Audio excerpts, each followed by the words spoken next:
Аяла, добро пожаловать в наш щедрый и гостеприимный край. Какое у вас настроение? Отличная. Прекрасно, прям как у меня. Присутствует ли волнение перед встречей с детьми? Конечно, оно всегда есть, и тем более, когда такого масштаба съемки, волнительно. Вы, самое главное, не волнуйтесь, соберитесь, и все будет прекрасно. Готовы ли вы поделиться с ребятами своей формулой успеха? Все, что знаю, все, что умею, с чем сталкивалась, все расскажу, всем поделюсь. Спасибо за ответ, Аяла. Удачи вам. Спасибо. Здравствуйте, дорогие друзья! В эфире программа «Формула успеха». Сегодня у нас есть уникальная возможность поговорить сразу и о бизнесе, и о спорте, и о здоровом образе жизни. Гостья нашей программы – молодая, активная, целеустремленная основательница сети боксерских клубов СК Боксинг. Аяла Конакбаева. В ее клубы люди приходят не для побед на ринге, а за здоровьем и хорошей физической формой. Внимание на экран. В боксе всегда нужно быть готовым к выпадам соперника. Как и в жизни, считает предприниматель и спортсменка Аяла Конакбаева. Добрый день, меня зовут Аяла Конакбаева, я основательница школы бокса СК Боксинг и доставка правильного питания «Фитоаппетит».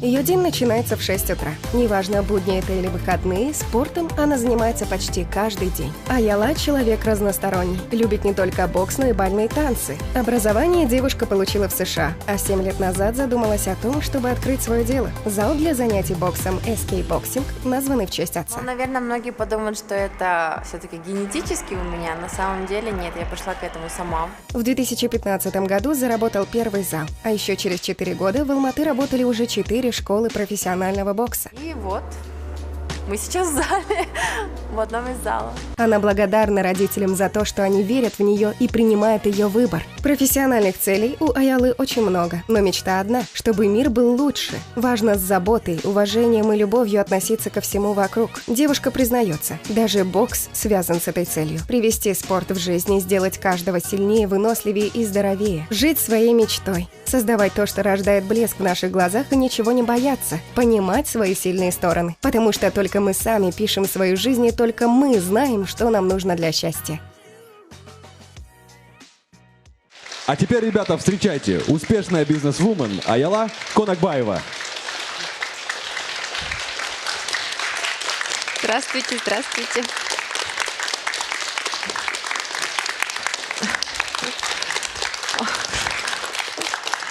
Привет всем. Можно я с вами посижу рядом? Добрый день, Аяла. Добрый. Мы рады встрече с вами. Взаимно. Готовы ли вы отвечать на вопросы ребят? Конечно. Отлично. Начинаем. Перед началом нашего диалога немного о наших правилах. В первой части вопрос-ответ. Дети задают свои вопросы гостю. Во второй части лучший вопрос. Гость выбирает лучший, на его взгляд, вопрос и дарит эксклюзивный подарок тому, кто его задал. В третьей части вопрос от Аялы Конакбаевой. Наш гость задает один вопрос детям.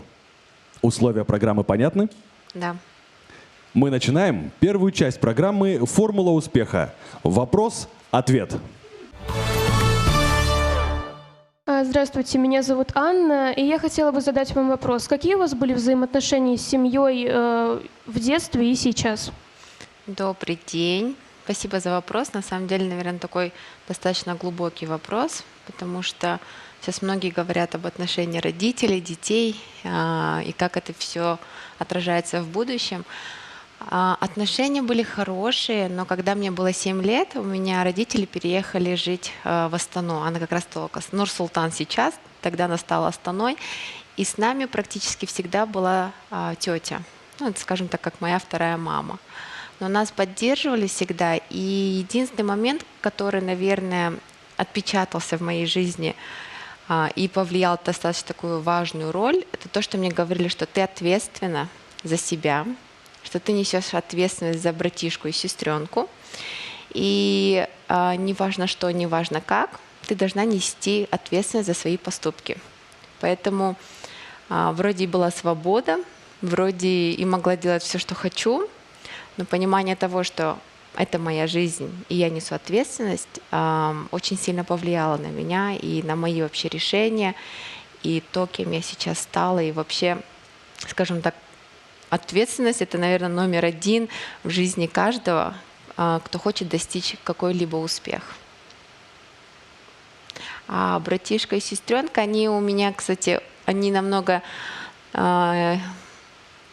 скажем так, дети своих родителей, чем я, потому что они их больше баловали, любили, а я вот все-таки как старшая сестра должна была всегда за них, для них, помогать им. К чему я, кстати, рада, что тоже вызвало какую-то ответственность и во многом мне помогло в жизни в дальнейшем строить свой бизнес, нести ответственность за своих работников, помогать. Чувство вот этого долга, это очень важно, уметь отдавать и уметь помогать, не ожидая ничего.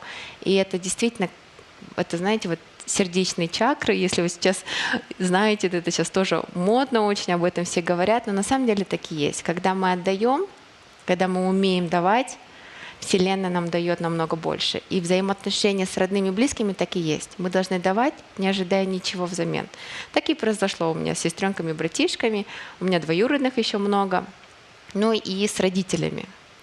Они что могли давали, а взамен, наверное, пыталась радовать своими хорошими оценками, достижениями. Ну и по сей день, чем могу, тем радую. Отдаю свою благодарность. Каково ваше отношение к фразе «дело не в возрасте, а в желании учиться»? Добрый день. На самом деле так и есть. Я считаю, неважно, где ты учишься, на кого ты учишься, главное, как качественно ты это делаешь для самого себя. Понимание того, нравится тебе это или нет, потому что мы все в чем-то сильны. Кто-то в математике, кто-то в истории, кто-то в географии. И это самое главное — понимать и усиливать то, что у тебя лучше получается. То есть сейчас меня, наверное, учителя будут, кто смотрит, ругать, но я за то, чтобы каждый человек делал на отлично то, что он умеет делать и любит, так и в знаниях. Ну, как бы, конечно, обобщенно мы должны знать многое, что, ну, и читать, писать, изучать, но если лучше всего у тебя получается, к примеру, математика, делай упор на это. Это твоя сильная сторона. Какое воспоминание с детства вам запомнилось больше всего? Больше всего запомнилось воспоминание, когда у меня родился братишка. Мы сидели дома, мне тогда было 6 лет. Это была пятница, это было 1:30 дня. У меня папа приехал на обед, но тогда не было ни сотовых телефонов, ничего, были городские. И мы вот обедали. А мне 6, моей сестренке 5, мама уехала в роддом, мы все ждали, и зазвонил городской телефон, который еще вот с циферблатом вот таким вот был. Подбежала моя тетя и на всю квартиру кричит: «Серик, ну это мой папа, у тебя родился сын». И это самое четкое воспоминание, я прям помню, вот, наверное, прям вот хронологически каждую минуту, вот досконально. Это вот самое действительно такое яркое воспоминание детства. Так долго я ждала братишку. Что нужно делать в жизни, чтобы добиться успеха? Самое главное — верить в себя. Верить в то, что ты делаешь, верить в то, что ты любишь делать, что это у тебя классно получается. И самое главное, не хочется говорить «никого не слушай». Конечно, слушать иногда тоже нужно, когда дают хорошие советы, но если ты сердцем чувствуешь и слышишь изнутри, что это твое, надо это делать. И главное — не бояться, потому что все мы ошибаемся, все мы наступаем на грабли, но это жизнь. Мы не знаем, получится, нет, потому что мы не знаем вообще, какой завтра день будет. Но самое главное — верить в свою мечту. Потому что любая цель, любой успех — это так или иначе мечта. А достигнешь ты ее или нет, это только Богу известно. А пока наслаждаться процессом. И я считаю, что любая мечта все равно должна быть экологична для окружающих. В том плане, что она должна нести какую-то цель благую и помогать людям. Если это, например, что-то ты делаешь, скажем так, в благотворительности, ну, к примеру, да, я, например, моя цель — это нести здоровый образ жизни людям, оздоравливать их и продлевать их жизнь. А если ты, например, работаешь в госструктуре, ну или хочешь, да, достичь там успеха, тоже нужно делать на отлично, чтобы в будущем, например, наши дети и наши внуки жили в законопослушной стране, к примеру, или читали правильные книжки, исторические, например, да, ну что-то в этом роде. То есть вера в себя, слышать себя, идти, не боясь ничего, даже если оступишься, и, конечно же, с благими намерениями. Это самое главное. Скажите, какой совет вы бы дали тем, кто хочет начать заниматься именно боксом? Ой, не делать этого. Не шучу. Смотря каким. Если это профессионально, то, конечно, беречь свою голову в боксе, потому что она все равно будет нужна. Если это любительски, и это, например, если девушка, то все равно не забывать, что она девушка, потому что как бы мы ни хотели, природа есть природа, и я за женственность, я за красоту, я за нежность, и бокс это спорт, это классно, это адреналин, это драйв, это, скажем так, соперничество. В этом плане да, но не профессионально. А если профессионально, то беречь свою голову в первую очередь и защищаться. Каковы были ваши в детстве отношения с вашими сверстниками и одноклассниками? Я была всегда активисткой в школе. Я в 7:15 была в школе. Зачем? Не знаю. Но мне нужно было в 7:15 утра быть в школе. Я всегда была за любой кипиш. Там, где там могли быть и драки. Со сверстниками всегда дружеские отношения были. То есть у меня, в принципе, даже и сейчас мои друзья — это люди, вернее, диапазон возрастной, это от 15 лет, кто старше меня, не буду называть этот возраст, и кто младше меня лет на 10, тоже есть такое. Какой бы вы спорт предпочли бы помимо бокса?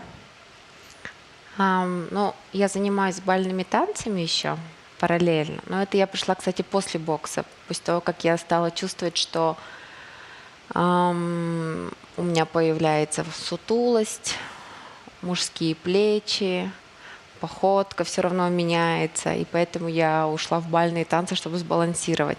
А так волейбол. Я в школе играла в волейбол, и со сборной школы играла, мне это очень нравилось. И, возможно, еще бы теннис большой. Просто у нас, наверное, в Казахстане он просто только-только начинает развиваться. Если бы он, наверное, был бы так развит, как в Европе или в Америке, я выбрала бы этот вид спорта. Все мы знаем, что в боксе существуют различные комбинации. Какая ваша любимая? Апперкот. Двоечка и потом апперкот. Сперва ударяешь, а потом на поражение идешь. То есть разыграл чуть-чуть соперника, а потом сразу. Не люблю тянуть. Это, наверное, сила моего характера. Ждать или там еще что-то. Мне легче сразу и пойти дальше. Так и в боксе. Что вы считаете насчет спортивного питания? Любое спортивное питание, оно никогда не дает полноценное питание, скажем так, полноценный состав микроэлементами, белками, жирами, углеводами, которые мы должны получать за счет настоящей еды. Спорт питания подключается тогда, когда идут силовые нагрузки в увеличенном количестве, дабы просто нарастить мышечную массу или просто восстановить те калории, которые сгораются.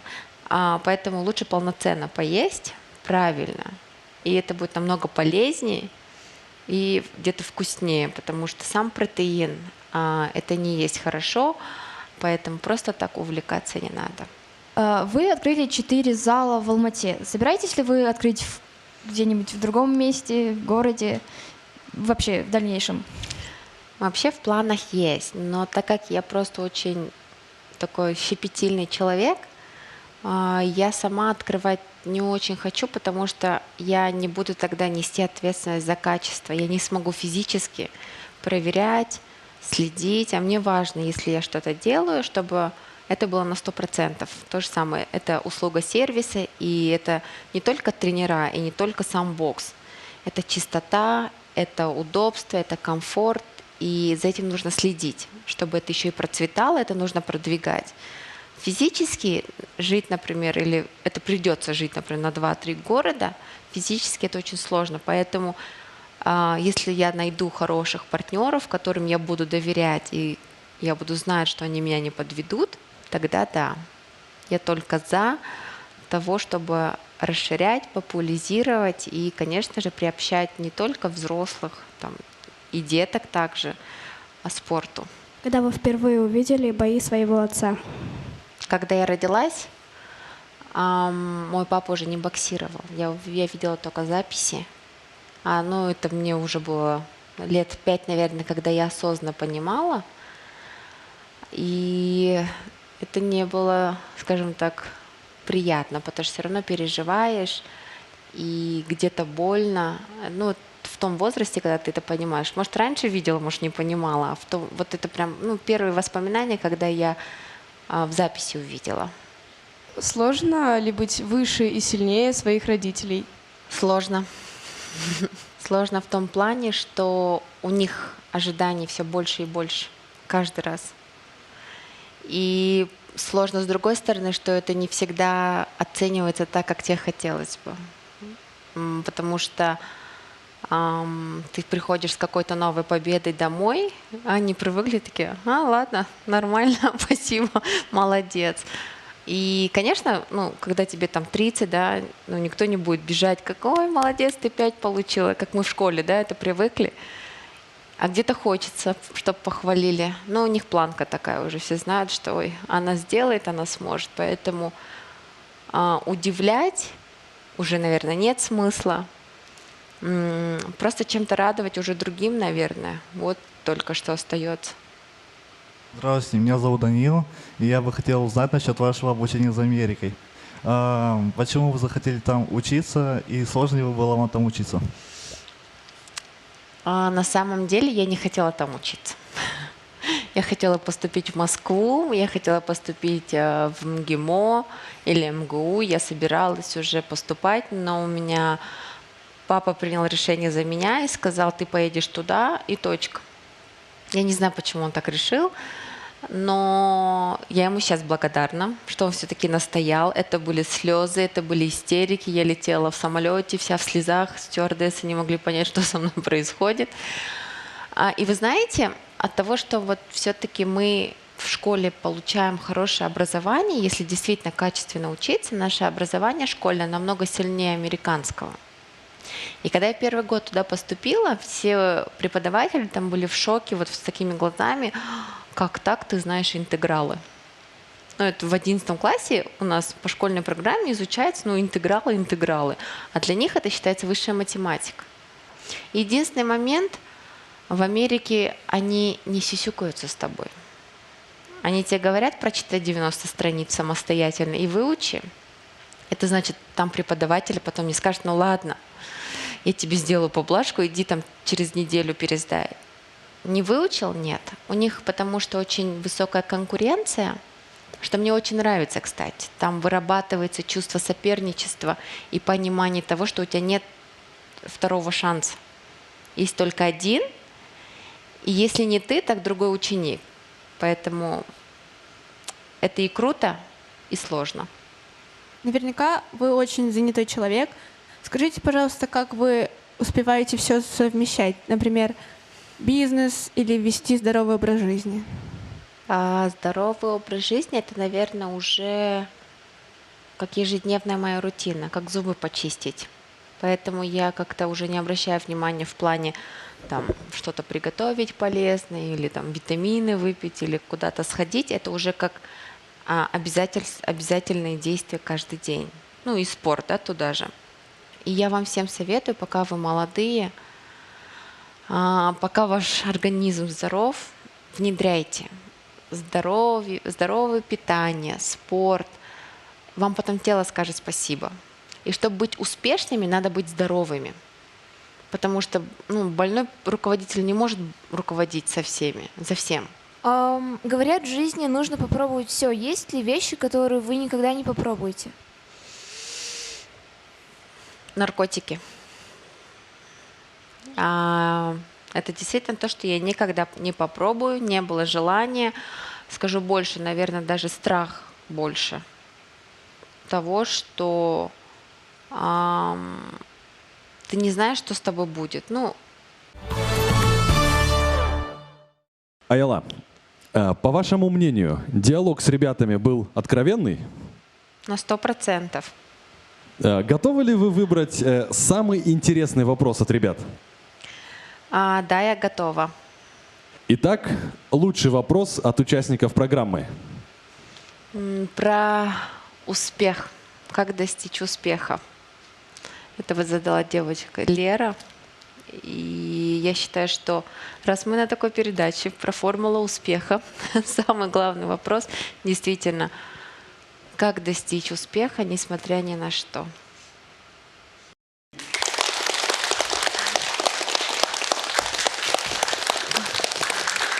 Почему это тебе? Это профессиональные перчатки на самом деле, но я не намекаю тебе, чтобы ты пошла на ринг, но я хочу, чтобы это было символом небоязни и борьбы со всем в твоей жизни, чтобы ты достигла успеха. Ну и эта футболочка с наших залов тебе на память. Спасибо большое. Не за что.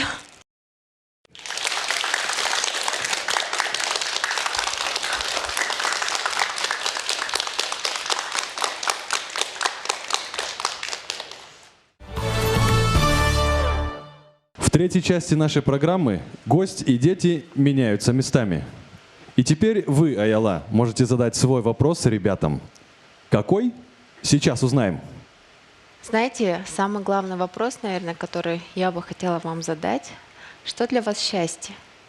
Если быть откровенной, для меня счастье... Вот, вы говорили про то, что еда — это просто, можно сказать, для нас энергия. Но для меня это счастье. Я люблю вкусно покушать и много покушать. Хоть и в спорте, но все равно.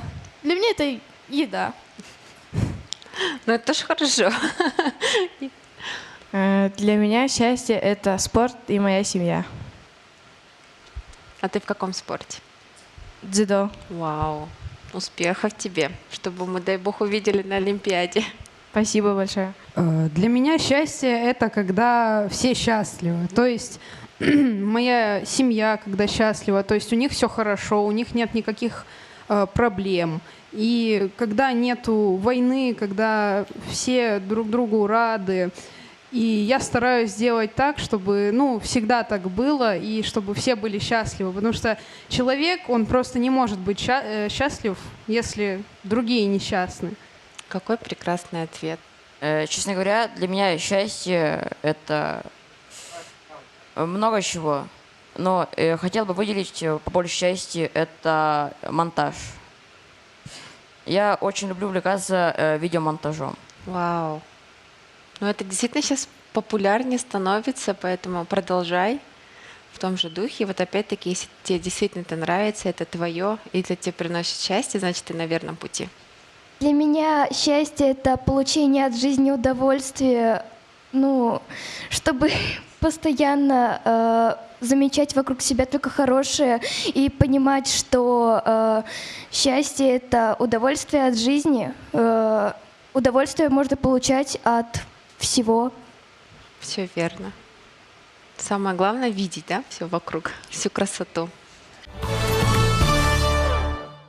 Аяла, в завершении программы, что бы вы пожелали нашим зрителям и ребятам в студии? В чем, на ваш взгляд, заключается формула успеха? В основном сегодня, вот, если вы заметили, я часто упомянула про добро, про честь, про экологичность друг к другу, то есть с добром друг к другу, с теплыми отношениями. И в этом и есть формула успеха, потому что да, мир жесток, да, жизнь непредсказуема, да, ты не знаешь, что будет завтра, да и мы, взрослые, не знаем, что будет завтра. Но вера, любовь, поддержка друг другу, доброта, уважение — это всегда то, что помогает. Оно действительно помогает. Эти качества действительно помогают, потому что мы всегда притягиваем таких же людей. А мы напоминаем, что сегодня в гостях у программы «Формула успеха» была молодая, очаровательная бизнес-вумен Аяла Конакбаева. Аяла, мы благодарим вас за участие в нашем проекте. Своими идеями вы призываете людей ответственно относиться к своей жизни и вести здоровый образ жизни. Надеюсь, сегодняшняя программа заставит многих задуматься о своем здоровье и физической форме. На память о нашей программе примите статуэтку «Формула успеха», символ успешности и популярности, а также книгу Абая Кунанбаева «Слова назидания». Спасибо большое. Мне ж неудобно. Спасибо. Все прочитайте, кстати.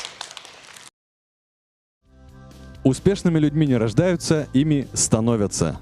Определите, чего вы хотите в жизни, найдите себя и свое дело, и вы сами создадите свою формулу успеха. Конакбаева Аяла дает надежду людям, она мотивирует людей, дает правильные советы. Спасибо Аяла Конакбаева, что дала целеустремленность такую. Благодарю.